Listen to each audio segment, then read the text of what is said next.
Impact of COVID-19 on employment and labor market in the Kyrgyz Republic. Results of the rapid assessment.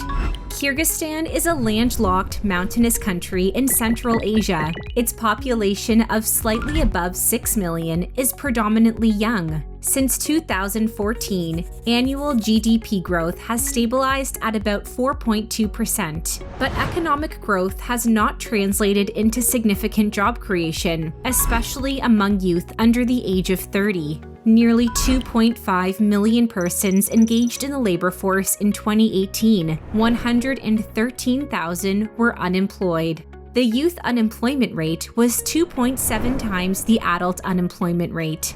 Around 73.8% of workers engaged in vulnerable and informal employment, often in high-risk sectors: agriculture, construction, transportation, accommodation, and food services. In 2017, over 700,000 Kyrgyz citizens worked abroad. Youth represents the largest share of Kyrgyzstan migration flows. Women, overrepresented in high-risk sectors with higher share of informal jobs, face greater unemployment and lower income than men. Disproportionately represented in health sector and other essential services with high risk of infection. Youth face greater competition for fewer jobs, increased layoffs, and unemployment. Before the pandemic, 1 in 5 young people was not in education, employment, or training. The Ministry of Economy estimated that 1 in 3 persons employed before the pandemic were by May 2020 temporarily released from work. Projected job loss is greatest in high-risk sectors. Small and medium-sized enterprises will be most affected. Mining, manufacturing, and construction show a tendency to shed labor.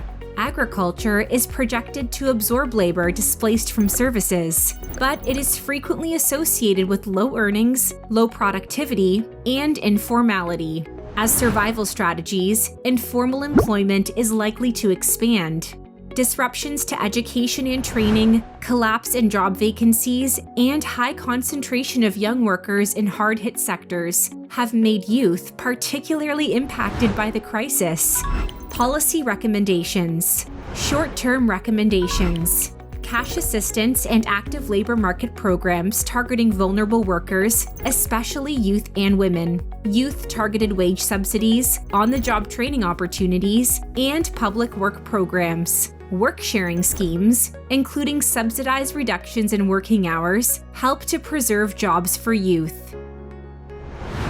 Medium and long-term recommendations. Strategic sectors with potential for large employment generation, as well as small and medium-sized enterprises, need to be fomented. Targeted support to hardest-hit sectors with high share of young workers, including renewable energy, green economy, and new technologies, could facilitate economic revival. Vocational education and increased investments in on-the-job training will contribute to skilled youth workforce formation.